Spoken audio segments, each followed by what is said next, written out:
Bienvenidos a Charlas en la U, el programa de opinión de la Universidad del Valle. Nuestro invitado de hoy es el profesor Alonso Valencia Llano, historiador, miembro de número de la Academia Colombiana de Historia, a quien le agradezco mucho que haya aceptado participar en este programa. El profesor Llano tiene una larga trayectoria en estudios sobre la región pacífica, por así decirlo, que en esas épocas antiguas se llamaba el Gran Cauca, que era más o menos medio país, y a raíz de esos estudios ha tenido muchos reconocimientos.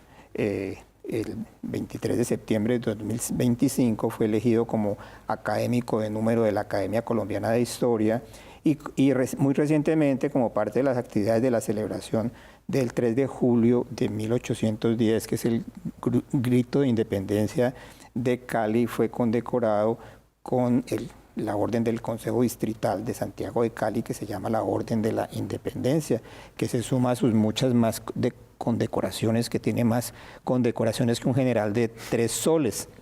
Y dado que su especialidad de estudios históricos ha sido sobre la región pacífica, para no hablar solamente del Valle del Cauca, quisiera preguntarle, ¿usted como historiador considera que esos estudios de los acontecimientos regionales en Colombia no han sido lo suficientemente profundos porque se ha concentrado el tema de la historia en los acontecimientos nacionales? Bueno, Oscar, primero agradecerte que me haya invitado a tu programa. Me siento pues muy honrado por esto. El tema de la historia regional es un tema que está asociado a un desconocimiento. El desconocimiento no es el de nuestra propia historia. El desconocimiento es a la ocultación de los aportes que la región ha hecho a la construcción de la nación. En Colombia se construyó una historia nacional un poco artificial a partir de un concurso que hubo en 1910 cuando estaba celebrando el bicentenario de la independencia.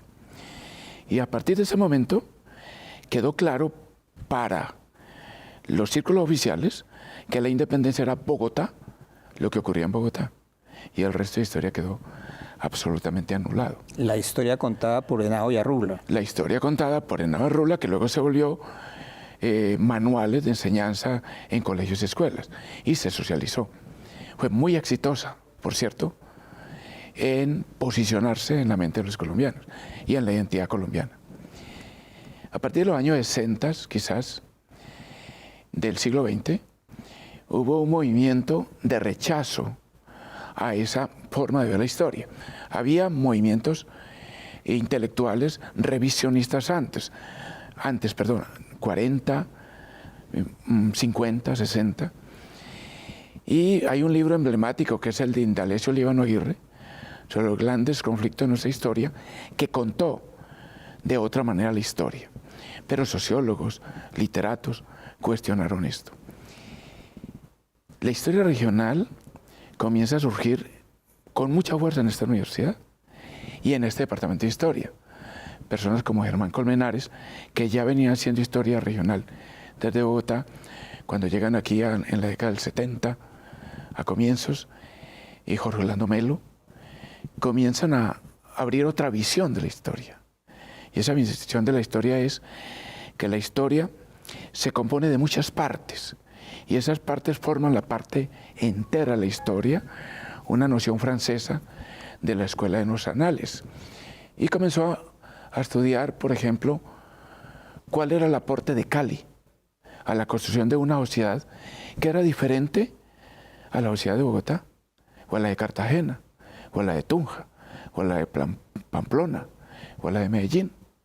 Sí, la publicación de los grandes conflictos sociales y económicos de nuestra historia por Indalecio Líbano Aguirre, que es de los años 60, tiene la importancia, yo diría, casi de su título, porque es la historia como una historia de conflictos. ¿Ha sido la historia de Colombia una historia de grandes conflictos? Sí, claro. Nosotros tenemos que partir de una idea, y es que a nosotros nos impusieron un modelo de sociedad. Es un modelo de sociedad europea. Y ese modelo de sociedad europea que nos impusieron implicó destruir unas culturas. No era imbricarlas, no era incluirlas, no era reconocerlas, era destruirlas, porque se impuso por la fuerza. ¿Por qué no vamos por partes en esa historia de lo que hoy es el suroccidente colombiano, que tiene obviamente tres grandes etapas, que son la conquista, la colonia y la república? ¿Qué tan violenta fue la conquista? Porque unas personas hablan del aniquilamiento de las comunidades indígenas, otras personas hablan de que hubo en algún momento acuerdos con las comunidades para trabajar conjuntamente. ¿Cuál es el balance de esa conquista? ¿Fue una conquista principalmente sangrienta y arrasadora o tuvo algunos aspectos de convivencia? Bueno, la conquista fue violenta, innecesariamente violenta.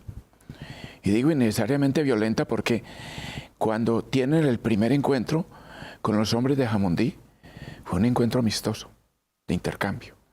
Pero la ambición del español y el temor que tienen frente a algo que le habían dicho cuando salieron de Pasto, y era que la gente del territorio de un cacique que llamaba Popayán eran caníbales.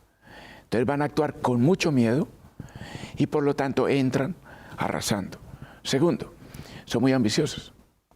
Entonces es más fácil para ellos ver que una mujer tiene collar, pectoral, ¿cómo se llama lo que pone aquí? Pulseras. Pulseras. De oro. Anillos de oro. Es más fácil cortarle la cabeza y quitársela, romperle el pecho para quitarle el pectoral, cortarle el brazo. Es una racia a muerte. Y eso va a hacer que la conquista, entonces, lleve a que los indígenas reaccionen, se organicen, se confederen.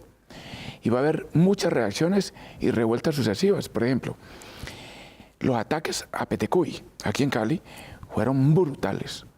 Hay descripciones hechas por Juan de Castellanos donde muestran cómo las arenas quedaban rojas de sangre, cómo los brazos cercenados seguían moviéndose. Esto es de una brutalidad. La resistencia nativa, por así decirlo, ¿hasta cuándo duró? Duró hasta comienzos del siglo XVIII. O sea, ya muy avanzada la colonia. Claro. ¿Por qué se demoró tanto? Porque hubo varios procesos de conquista. Primero, el choque inicial, violento. Sometieron a algunas comunidades. Por ejemplo, quimbayas, que estaban más organizados. Algunas encomiendas muy débiles en la región de Cali, Buga, Cartago, Anserma, Popayán. Pero había una frontera que era la frontera minera del Chocó. Allí, como descubrieron oro, empezó una conquista sumamente agresiva de eliminación. Fue tanta la resistencia del Chocó que tuvieron que llegar a acuerdos de paz como se estilan todavía hoy en día. Ese acuerdo de paz, el primer acuerdo de paz que se hizo con un cacique que llamaba Quiruida, se pactó por 10 años. En 10 años los españoles podían hacer entables de mina, es decir, explotar minas, y podían entrar negros esclavos, pero no indígenas. Pasaron los 10 años, los españoles violaron los acuerdos, sometieron más indígenas, hubo nuevas guerras, y eso hizo que se creara una gobernación de Chocó que fue eliminada en 1680. La capital se llamaba Toro y fue desplazada al Valle del Cauca. Pasemos a la colonia. Uno tiene la idea un poco bucólica de que en esta zona del suroccidente la colonia fue un tiempo que duró más de 200 años, donde nunca pasó nada, que la gente vivía en una especie de paraíso perdido, sin mayores conflictos.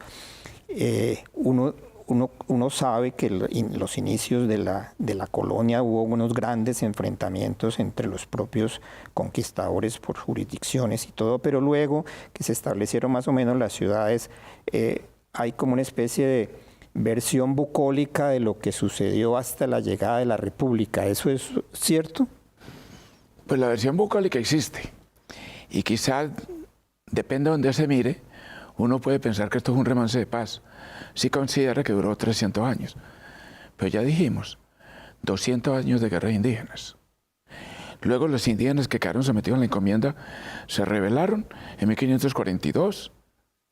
Luego en 1555, 52-55, otras rebeliones.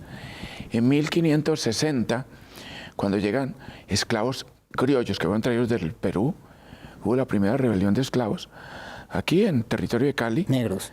Negros, en la hacienda de Gregorio Astigarreta, que puso el primer ingenio. Podemos seguir en 1560, perdón, en 1700, ya avanzamos al siglo XVIII. Siglo XVI fue de confrontaciones, siglo XVII de confrontaciones con indígenas. En el siglo XVIII, cuando hay un periodo colonial más estable, hay rebeliones contra los estancos, estanco de aguardiente, estanco de tabaco, contra el estanco de sangre, que era que tenía que pagar mano de obra, aportar mano de obra para las obras públicas. El camino del Chocó, el camino de Anchicayá, camino terrible. La gente se rebeló en el 75, en el 81, en el 78. La gente siempre estuvo en rebeliones. Y no podemos ver rebeliones pequeñas. Pero ¿qué es lo importante? Y se nos olvida. Siempre miramos la rebelión de los comuneros. Miren, aquí en el Valle del Cauca, Hato de Lemos, La Unión, 1781. La rebelión duró 6 meses. Nadie nos la cuenta. La rebelión de los aguardientes comenzó en Quibdó, siguió a Cartago, pasó a Buga, a Cali, de ciudad en ciudad y terminó en Quito. 1765. Comenzó aquí. ¿Cuál fue el principal motivo de conflicto social durante los primeros tiempos de la República? Aquí hay un conflicto permanente. Y la causa fue la forma en que se construyó el Estado republicano. A diferencia de Europa, no fue la sociedad de lo que fue Colombia a partir de 1821 la que creó el Estado, sino que fue el Estado a quien se le dio la misión de crear la sociedad.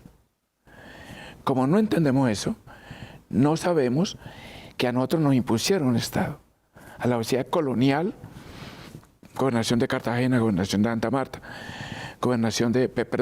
presidencia de Santa Fe y Nuevo Reino, gobernación de Popayán, gobernación de Panamá y Chocó, impusieron un Estado. ¿Y eso se repitió en la República? Pues eso fue la República.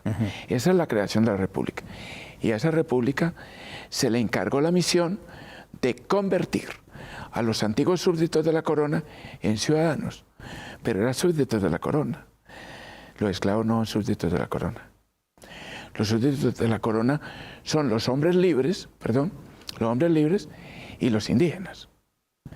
Pero muchos hombres pobres, mestizos blancos, no se reconocen como súbditos. ¿Por qué no se reconocen como súbditos? Porque no son hombres libres, dependen de otros hombres. Y aunque se les diga libres, no lo son. No lo son. Cuando declara la República, la Constitución exige para ser libre tener libertad de conciencia, tener de qué vivir y no depender, no estar sometidos a otros hombres. Pero los ciudadanos son tan pocos. Para crear ciudadanos es necesario liberar las conciencias, sin ir a educarlos. El proceso se pospuso, se dio un plazo hasta 1842. O sea, todo el proceso de independencia es fundamentalmente un proceso progresivo de creación de ciudadanía. De creación de ciudadanía. Primero por la guerra, luego por la educación. Y la otra, dotándolo de un oficio o de una propiedad que lo haga libre. Modelo norteamericano. Quien tiene más propiedad es más ciudadano. Quien tiene menos propiedad es un ciudadano de segunda categoría o no es ciudadano, está en proceso de serlo. Antes de continuar con la entrevista que le estamos haciendo al profesor Alonso Valencia Llano sobre los conflictos sociales del suroccidente colombiano, vamos a hacer una pausa. Continuamos con la entrevista que estamos haciendo para Charlas en la U con el historiador Alonso Valencia Llanos. Él nos estaba hablando de los conflictos sociales y políticos del occidente colombiano, y él en sus libros se ha referido a fondo a dos temas que tienen que ver con la lucha por la independencia, que son el tema de las ciudades confederadas y la batalla de Ayacucho. Sobre esos dos temas él ha producido artículos y libros. Y yo quería preguntarle, ¿cuál es el papel real del proceso de las ciudades confederadas en la independencia? Mucho y muy importante. Las ciudades confederadas son el primer gobierno republicano que hay en Colombia. El primero. No fue Bogotá, no fue Cartagena, fue aquí. Aquí hubo un gobierno efectivo, un gobierno propio, que partió de un esbozo de constitución que se estaba creando entre 1813 y 1814, que se llamó la Constitución de los Pueblos Libres de la provincia de Popayán. Olvidada, ignorada más que olvidada. Por lo tanto, tenemos un gobierno propio. Y tenemos que decir lo siguiente. También fue el inicio de la guerra de independencia, con la batalla de Juanambú, luego el Palo, hasta terminar con Iscuandé. Fueron guerras que empezaron aquí, no empezaron en Santa Fe, no empezaron en ninguna otra parte. Entonces, es importantísimo que sepamos qué fueron las ciudades confederadas. No podemos soslayarlo. Nos lo opaca el 20 de julio. Pero no se nos olvide que el 3 de julio aquí se firmó un acta de independencia. Independencia entendida como autonomía. Que respetaba Claro. la autoridad del rey de España. Claro, pero no las autoridades preso coloniales. en Bayona. Perfecto, pero no las autoridades coloniales. Es decir, reconocían la autoridad del rey, pero se creyeron en mayoría de edad, y así lo dijeron, para regir sus propios destinos. No es cualquier cosa. Pues las ciudades confederadas son importantes además porque crearon el sentido de identidad histórica y política y cultural de lo que sería el departamento del Valle del Cauca después, en 1910, 100 años después. Ahora bien, como aquí empezó el proceso de independencia, la guerra de independencia, también hay que decir que este ciclo se va a cerrar con la batalla de Ayacucho. Pero no se nos puede olvidar, nunca se nos puede olvidar, que la independencia de Quito, la independencia del Perú, que se cierra con Ayacucho, se hizo con la participación de contingentes de negros, esclavos, vallecaucanos, también de Mariquita, también de Antioquia, pero la mayoría del Valle del Cauca, que fueron a luchar a esos territorios y sellaron la independencia con la batalla de Ayacucho. Y esto es bien importante. En las ciudades confederadas, los negros participaron. En la batalla de Ayacucho, los negros vallecaucanos participaron. Aquí se inició el ciclo, se cerró. Pues la participación de los vallecaucanos fue durante todo el proceso de independencia. Usted ha mencionado el papel de las comunidades negras en esas batallas de la independencia, y ese ha sido un papel particularmente ignorado por los historiadores. ¿Cuál fue realmente el aporte de esas comunidades y en qué medida ese trabajo militar que hicieron las comunidades negras en esos procesos contribuyeron a la abolición de la esclavitud? La esclavitud es un fenómeno extraño. Primero, una aberración de la conducta humana. Pero es un fenómeno muy extraño porque se crea como institución desde los griegos, se adopta a la legislación española, pero tiene un elemento interno, que es el elemento de su propia disolución. Es decir, yo puedo voluntariamente ser esclavo. También, pero ser esclavo por la fuerza. Puedo ser capturado y puedo ser vendido en una cosa que llamó la lícita guerra contra los ateos, contra los enemigos del reino. Bueno,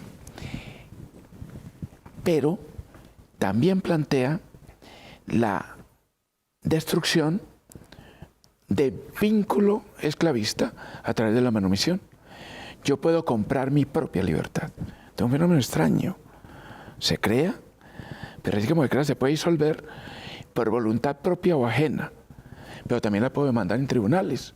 Había una voluntad originaria en Simón Bolívar de libertar a los esclavos, suponiendo que ellos iban a ayudar a ese proceso independentista. Pero esa voluntad no se concretó sino hasta mediados del siglo XIX. Ese papel de los esclavos negros como soldados de la independencia no fue lo que le granjeó la libertad, sino todos estos procesos jurídicos que usted menciona. Todos los procesos jurídicos, pero quiero retomar algo. Cuando se da la independencia, lo acabaste de decir, los primeros que llamaron al ejército, que formaban parte del ejército de los esclavos, fue Miguel Tacón y Rosique en Popayán.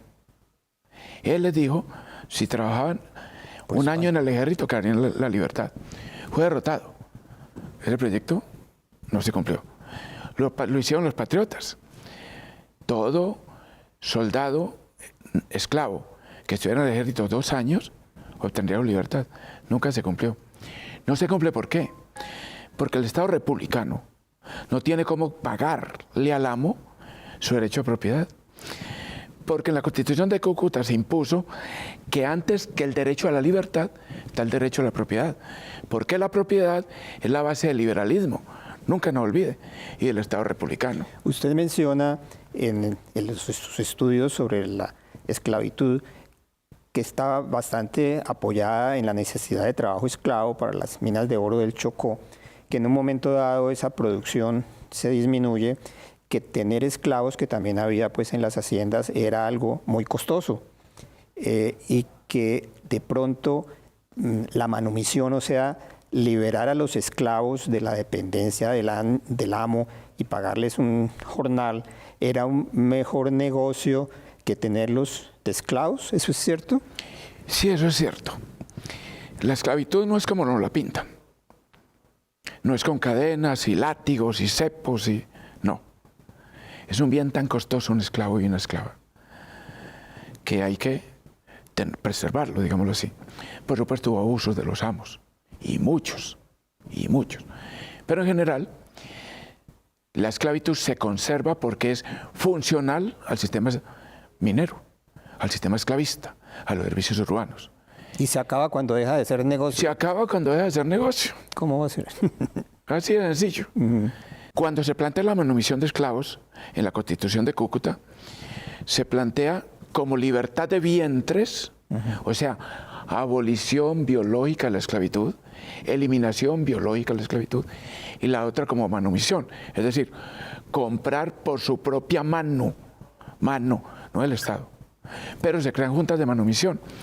Hubo un profesor de la Universidad del Valle que yo lo admiro, creo que ya murió, don Jorge Castellanos, papá de Gabriela Castellanos, de la profesora Castellanos, que han sido tan importantes en nuestra universidad, en nuestra sociedad.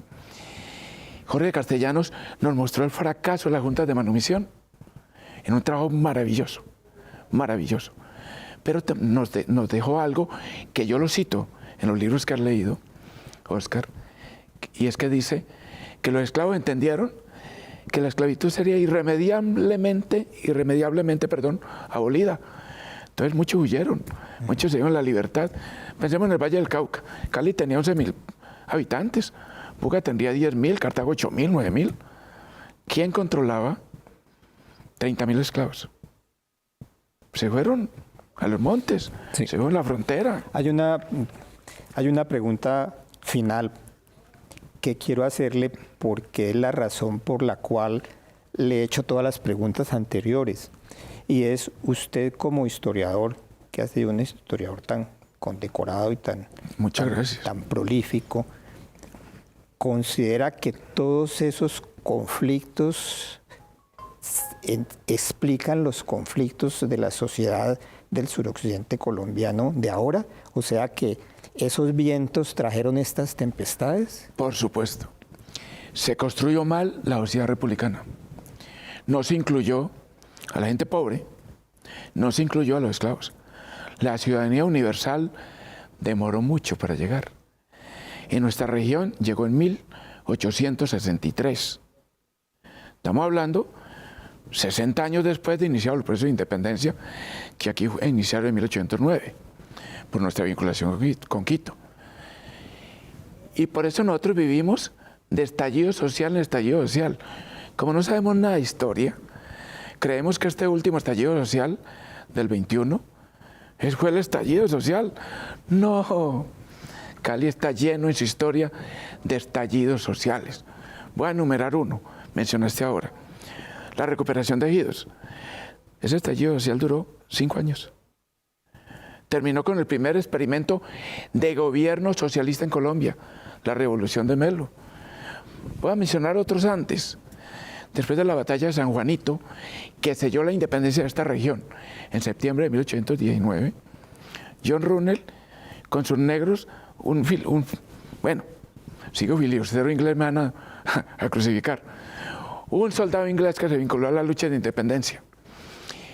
Recorrió con los negros el Valle del Cauca gritando: mueran los blancos y los ricos. O sea, hemos aprendido poco de esa historia tan No aprendemos complicada. nada y no sabemos manejar los conflictos. ¿No tiene usted una opinión positiva sobre la posibilidad de que en el futuro esta zona del país viva en paz? No, yo hoy la tengo positiva. Claro que sí. Claro. Yo veo que cada vez vamos conquistando espacios de paz. Porque no todo tiempo pasado es mejor, todo lo contrario. Salvo la ruptura de la Pax colonial con todos sus conflictos, el siglo XIX y el siglo XX fue un periodo permanente de violencia. Hoy tenemos periodos de paz. Cortos, sí, pero la violencia ahora está muy focalizada. No como antes. Antes nos matábamos por ser liberales y conservadores, a muerte. Lo digo yo, que vengo de una familia que tuvo que huir, porque era una familia muy conservadora, en la cual mi padre y mi madre resultaron liberales, perseguidos hasta por su propia familia. Violencia, muertos, todos hemos tenido. Entonces, hoy en día, y con esto termino, nosotros vemos que hay una paz posible. Tiene muchos opositores. Los que viven de la guerra y los que viven de la paz. Los que hicieron de la guerra un negocio, los que hicieron de la paz un negocio. Pero cada vez hay más gente pensando que hay un futuro posible. Bueno, y yo comparto esa idea. Ese es un mensaje que es un mensaje optimista viniendo de alguien que ha estudiado tan a fondo los conflictos del pasado que se reflejan en el presente. Yo quiero agradecerle al profesor Alonso Valencia Llano que nos haya acompañado en este programa de charlas en la U, que tenía como propósito justamente eso, mirar que lo que nos sucede no es algo que surja de la nada, sino que es producto del pasado. Muchísimas gracias por su presencia en este programa y los invitamos a una próxima emisión.